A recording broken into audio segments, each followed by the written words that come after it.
عنه أنه قال افترق أهل الكتاب على 72 ملة وستفترق أمتي على 73 ملة كلهم في النار إلا ملة واحدة. قالوا هي من؟ قال هي ما أنا عليه وأصحابي. ആദരവായ റസൂലുള്ളാഹി സ്വല്ലല്ലാഹു അലൈഹി വസല്ലമ തങ്ങൾ പറഞ്ഞു, പൂർവ വേദം നൽകപ്പെട്ട അഹ്ലി കിതാബ് അവരുടെ പ്രവാചകന്മാർ പഠിപ്പിച്ചതിൽ നിന്ന് അവർ ഭിന്നിച്ച് 72 കക്ഷികളായി പിരിഞ്ഞിട്ടുണ്ട്. വസതഫ്തരിക്കു ഉമ്മത്തി, എന്റെ ഉമ്മത്തും പിറകെ ഭിന്നിക്കും. അശ്ഹദു അല്ലാ ഇലാഹ ഇല്ലല്ലാഹ് വഅശ്ഹദു അന്ന മുഹമ്മദർ റസൂലുള്ളാഹ് എന്ന അടിസ്ഥാന തൗഹീദ് വിശ്വസിക്കുന്ന എന്റെ ദഅവത്തിന് ഉത്തരം ചെയ്ത ഉമ്മത്തുൽ ഇജാബ,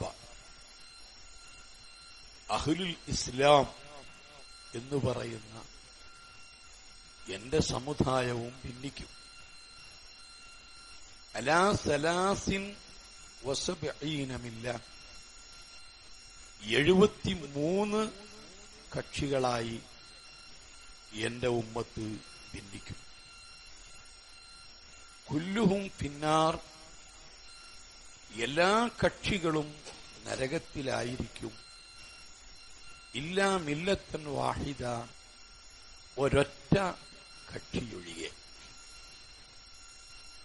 73 സംഘങ്ങളും കക്ഷികളുമായി ലാ ഇലാഹ ഇല്ലല്ലാഹ് എന്ന് വിശ്വസിക്കുന്ന മുസ്ലിം ഉമ്മത്ത് ഭിന്നിക്കും.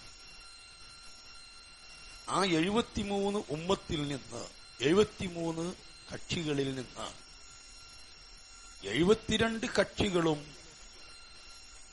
നരകത്തിലാണ്. ഇല്ലാ മില്ലത്തൻ വാഹിദ,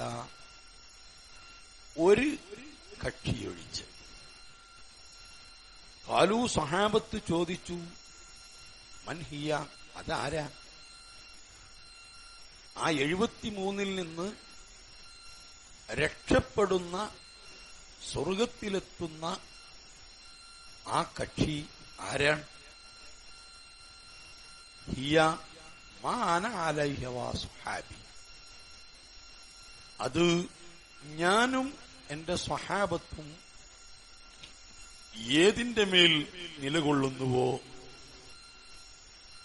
ആ ആശയത്തിൽ, ആദർശത്തിൽ നിലകൊള്ളുന്നവരാണ്. ഹിയ മാ അന അലൈഹി വഅസ്ഹാബി എന്നത് ഹദീസിന്റെ ഒരു റിപ്പോർട്ട്.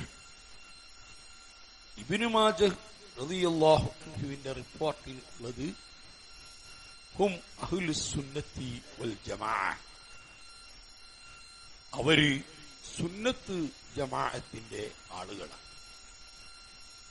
2 റിപ്പോർട്ടും കൂടി കൂട്ടി വായിക്കുമ്പോൾ നബി സല്ലല്ലാഹു അലൈഹി വസല്ലമ തങ്ങളും സ്വഹാബത്തും ഏതൊരു ആശയത്തിൽ, ആദർശത്തിൽ ഉറച്ചു നിൽക്കുന്നുവോ അവർക്കാണ് അഹ്ലുസുന്ന വൽ ജമാഅ എന്ന് പറയുന്നത്.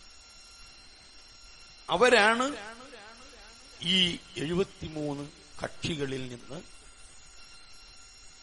രക്ഷപ്പെടുന്നതും സ്വർഗത്തിൽ എത്തുന്നതും.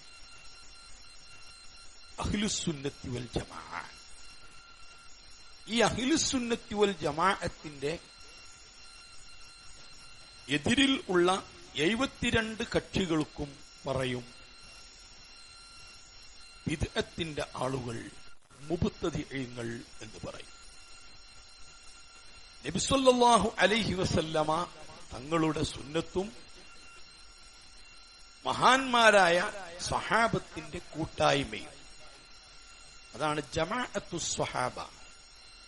സുന്നത്തു റസൂലില്ല, ജമാഅത്തു സ്വഹാബ. മഹാനായ ഗൗസുൽ ആദം മുഹയ്യിദ്ദീൻ അബ്ദുൽ ഖാദിർ ജീലാനി തങ്ങൾ പറഞ്ഞതുപോലെ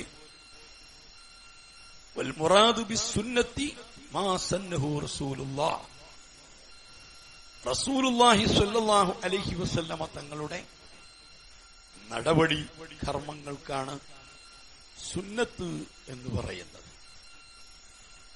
ജമാഅത്ത് എന്നതുകൊണ്ട് ഉദ്ദേശിക്കുന്നത് മത്തഫഖ അലൈഹി സ്വഹാബത്തു ഫീ ഖിലാഫത്തിൽ അഇമ്മത്തിൽ അർബഅ, 4 ഖുലഫാഉർ റാഷിദീങ്ങളുടെ കാലത്ത് സ്വഹാബത്ത് ഏകോപിച്ച് അംഗീകരിച്ചുവോ തീരുമാനങ്ങൾക്കാണ് ജമാഅ എന്നും പറയുന്നത്.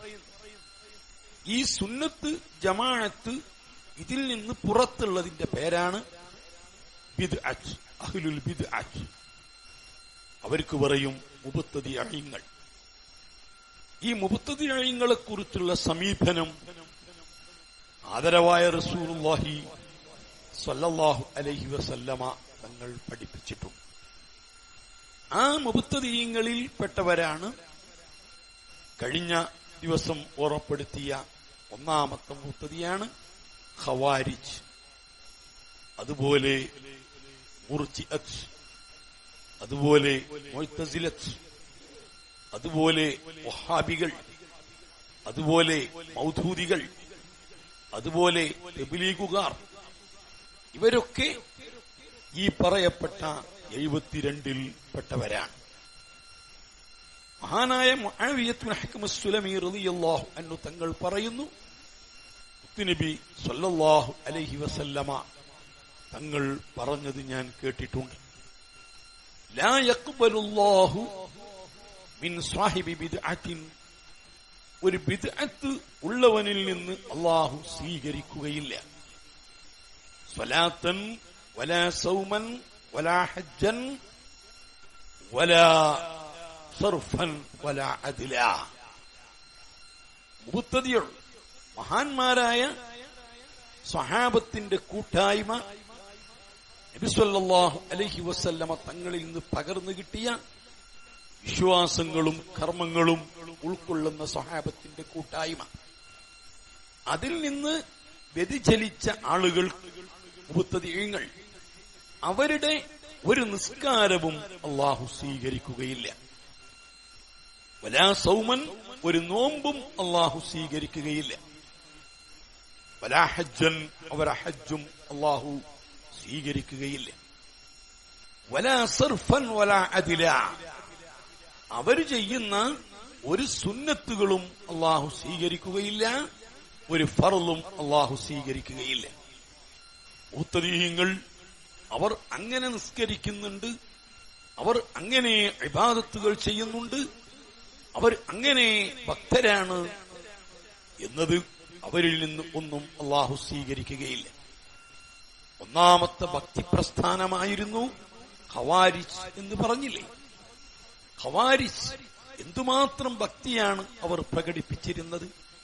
അവരെ നിസ്കാരം നിങ്ങളെ നിസ്കാരത്തിലേക്ക് ചേർത്തുമ്പോൾ നിങ്ങളെ നിസ്കാരം ഒന്നുമല്ല. അവരെ നോമ്പ് നിങ്ങളെ നോമ്പുമായി താരതമ്യം ചെയ്യുമ്പോൾ നിങ്ങളെ നോമ്പ് ഒന്നുമല്ല. അവരുടെ തുണി, അവർ ഉടുത്തിരിക്കുന്ന ഇസാർ, അത് തണ്ടൻകാലിന്റെ പകുതി വരേക്കുമായിരുന്നു. അവരുടെ മുടി സീമാഹും അത്തഹ്ലീഖ്, മുടിക്കളയൽ അവരുടെ അടയാളമായിരുന്നു. കാരണം മുടി ശരിക്കും സൂക്ഷിക്കാൻ നബി സല്ലല്ലാഹു അലൈഹി വസല്ലമ തങ്ങൾ പറഞ്ഞതുപോലെ സൂക്ഷിക്കാൻ കഴിയാത്തതുകൊണ്ട് അവർ ഇടയ്ക്കിടയ്ക്ക് തഹ്ലീഖ്, മുടി മുണ്ഡനം ചെയ്യുമായിരുന്നു. ആ രാവും പകലും അവർ യഖ്റഊനൽ ഖുർആന, എപ്പോഴും ഖുർആൻ ഓതിക്കൊണ്ടിരിക്കും. പക്ഷേ ലാ യുജാവിസു ഈമാനുഹും തറാഖിയഹും, അവരുടെ ഈമാൻ തൊണ്ടൻകുഴിയിൽ നിന്ന് താഴേക്ക് വിട്ടുകിടക്കുകയില്ല എന്ന് ഈ ഉമ്മത്തിലെ പ്രഥമ മുബത്തദീങ്ങളാകുന്ന ഖവാരിജികളെ കുറിച്ച് നബി സല്ലല്ലാഹു അലൈഹി വസല്ലമ തിരിച്ചറിയാനുള്ള അടയാളം വരെ ഓർമ്മപ്പെടുത്തിയിട്ടുണ്ട്. അതുകൊണ്ട് നബി സല്ലല്ലാഹു അലൈഹി വസല്ലമ തങ്ങൾ പറഞ്ഞത് മുബത്തദി വിശ്വാസധാരയിൽ നിന്ന്, സ്വഹാബത്തിന്റെ വിശ്വാസധാരയിൽ നിന്ന് ആര് പിഴച്ചു പോകുന്നുവോ അവനാണ് മുബത്തദി. അവന്റെ ഒരു കർമ്മവും ഒരു ഫർളും ഒരു സുന്നത്തും അല്ലാഹു സ്വീകരിക്കുകയില്ല. ഇപ്പോൾ ആളുകൾ വിലയിരുത്തുന്നത് ബാഹ്യമായ ഭക്തിപ്രകടനങ്ങൾ കണ്ടുകൊണ്ടാണ്. ഈ ബാഹ്യമായ ഭക്തിപ്രകടനങ്ങൾ യഥേഷ്ടം ഉണ്ടാകുമെന്ന് നബി സല്ലല്ലാഹു അലൈഹി വസല്ലമ തങ്ങൾ പഠിപ്പിച്ചിട്ടുണ്ട്. അതിൽ നമ്മുടെ വിശ്വാസം തെറ്റിപ്പോകരുത്. അവരോട് സ്വീകരിക്കേണ്ട നിലപാട് ഇൻഷാ അല്ലാഹ് ഓർമ്മപ്പെടുത്തണം. അല്ലാഹു സുബ്ഹാനഹു വ തആല ഹഖ് ഹഖായി മനസ്സിലാക്കാനും ഉൾക്കൊള്ളാനും നമുക്ക് തൗഫീഖ് നൽകുമാറാകട്ടെ. اللهم اجعل جمعنا هذا جمعا مرحوما وتفرقنا من بعده تفرقا معصوما ولا تجعل فينا ولا منا ولا معنا شقيا ولا مطرودا ولا محروما آمين برحمتك يا أرحم الراحمين.